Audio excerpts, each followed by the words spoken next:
देखिए भाई, इसमें ये क्या कह रहे हैं, इफ द लाइन दिस, है ना, if the line this intersect the parabola at the point A and B, है ना, पैराबोला अपना ये रहा, ठीक है, y is equal to x square type का है ना, तो ये देखो ये रहा पैराबोला, ठीक, वाई इज इक्वल टू कितना आ जाएगा 3/4 x स्क्वायर, और ये लाइन है, अगर आप देखो तो x इंटरसेप्ट कितना आ जाएगा भाई, -12/3 प्लस वाई इंटरसेप्ट कितना आ जाएगा, -12/2 इज इक्वल टू 1, तो x इंटरसेप्ट है -4, ठीक, और y इंटरसेप्ट कितना है -6, एक मिनट, माइनस का नहीं आएगा, प्लस का आएगा, है ना, +6 है, तो +6 मतलब वो ऐसे करके कुछ जा रहा है, और ये 2 पॉइंट ए एंड बी पे इंटरसेक्ट कर रही है लाइन, ऐसा ये बोला गया है यहाँ पे, ठीक है भाई। अच्छा, आगे बोला है then at the vertex of the parabola, है ना, तो ये हो गया vertex of the parabola, the line segment A B subtend an angle equal to, है ना, तो ये लाइन सेगमेंट कितना एंगल सबटेंड कर रही है बेसिकली, ये आपको बताना है, ये ठीक है, मतलब ये वाला एंगल कुल मिला के आपको निकालना है। तो ये एंगल आप कैसे निकालोगे भाई, ये एंगल आप ऐसे निकाल सकते हो कि अच्छा, इन दोनों लाइनों की स्लोप निकल जाएगी, मतलब बी के कोऑर्डिनेट ए के कोऑर्डिनेट निकल जाए तो अपना काम हो जाएगा, है ना, स्लोप निकल जाएगी, फिर m1 - m2 करके निकाल देंगे। तो आप सीधे सीधे देखो यार, ऐसे सोचो, क्या नाम है इसका, मैं बोल देता हूँ, क्या नाम है, ये ओरिजिन हो गया ओ ए, ओ बी की स्लोप कितनी आएगी, तो सॉल्व कर लेते पहले तो y की वैल्यू उठा के यहाँ डाल देते हैं, तो जैसे कि 2y इज इक्वल टू अपने पास 3x + 12 है ये, तो 4y कितना हो जाएगा भाई 6x + 24, और this is equal to 3x², है ना, यहाँ से,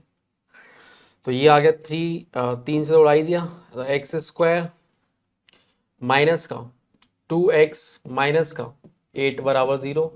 तो x - 6 एक फैक्टर आ जाएगा, दूसरा कितना आ जाएगा भाई, सॉरी फिर 4 आएगा ना यार, x - 4, दूसरा आ जाएगा x + 2 बराबर 0, तो x इज इक्वल टू -2 और x इज इक्वल टू 4, और जाहिर सी बात है x इज इक्वल टू 4 तो इसका ही होगा, है ना, 4 इधर डालोगे तो 16/4 × 3, तो ये हो गया कितना 12, और x इज इक्वल टू -2 इसका होगा, तो -2 इधर में डालोगे तो 4 से 3 ही आ जाएगा, तो ये देखो कोऑर्डिनेट आ गए, अब हम बड़े आराम से स्लोप निकाल देते हैं, ठीक है भाई, slope of O B line कितना आ जाएगा, है ना, ये तो 0 0 ही है ना यार, तो दिस अपॉन दिस ही होएगा 12/4, तो ये तो 3 आ गया, ठीक, स्लोप ऑफ ये क्या नाम है इसका ओ ए 3/-2, तो ये -3/2 आ गया, ठीक है। अब हमें अच्छा, अब क्योंकि देखो ये फेयर डायग्राम ही है, तो आपको एक बात सिखाई गई है नोट में, है ना, कि आप अगर एंटी क्लॉकवाइज वाला पहले लिखते हो तो ये एक्चुअल में एंगल निकल के आता है, तो आपको मॉड की ज़रूरत नहीं पड़ती है, tan theta is equal to, पहले मैं ओ ए का लिखूंगा, एंटी क्लॉकवाइज वाला पहले आ रहा है ना, वो लिखेंगे, मतलब पहले in the sense anti clockwise direction में जो पहले लाइन है, एक्चुअल डायग्राम में करना है ना, ऐसा नहीं कि कहीं भी शुरू हो जाए। तो ये देखो अपने पास कितना आता है भाई, -3/2, और माइनस का वो वाला कितना है -3 अपॉन, क्या होता है फॉर्मूला, m1 - m2 में 1 + m1 m2, तो 1 + m1 कितना है भाई -3/2 है, m2 कितना है भाई 3 है ना, तो दिस इज इक्वल टू, ये देखो कितना हो गया, अरे क्या नाम है इसका, 3 दूनी 6 और 9, 9/2, और इधर से कितना आएगा -9/2 + 1, तो -7/2, तो कुल मिला के 9/7 ही आया,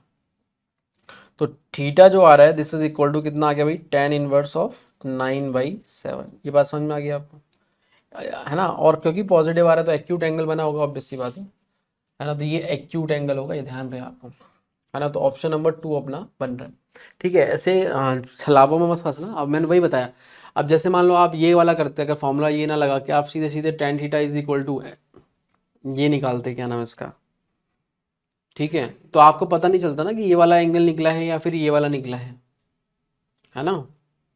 क्योंकि इनमें से एक्यूट निकलेगा, बट एक्यूट है या ऑब्ट्यूस है ये कैसे निकाल पता करोगे, समझ रहे हो मेरी बात। तो वो कार्यस्थानी के लिए अपन अगर फेयर डायग्राम बना ले तो ज़्यादा बेहतर है, अदरवाइज फिर अपन को चेक करना पड़ता है यार। चेक करने के मतलब क्या हो गया, कोसाइन रूल से चेक कर सकते हो। जैसे कॉस ऑफ थीटा है मान लो सपोज, तो cos theta is equal to ये लेंथ है ना, निकल सकती है, पॉइंट कोऑर्डिनेट है ना। ऐसे ही ये लेंथ निकल जाएगी, ये लेंथ भी निकल जाएगी है ना। तो आप देख सकते हो बड़े आराम से, देखो मैं आपको दिखा भी देता हूँ। Cos theta is equal to, जैसे ए ओ की लेंथ कितनी आएगी मुझे बताइए, ए ओ की लेंथ आएगी स्क्वायर रूट ऑफ 4 + 9, तो ये आ गया √13 है ना। और ओ बी की लेंथ अगर मैं देखता हूँ तो वो आ जाएगी कितनी, स्क्वायर रूट ऑफ 16 + 144 है ना। या ऐसे देख लो आप, तो 4² + 4² × 3², तो ये 4 तो बाहर ही आ गया है ना, और 9 √10 आ जाएगा, तो ये कितना आ गया 4√10, सही है। अच्छा रही बात इस लाइन की, तो ये भी निकाल सकते हैं अपन, ए बी की लेंथ कितना आ जाएगा बताइए भाई।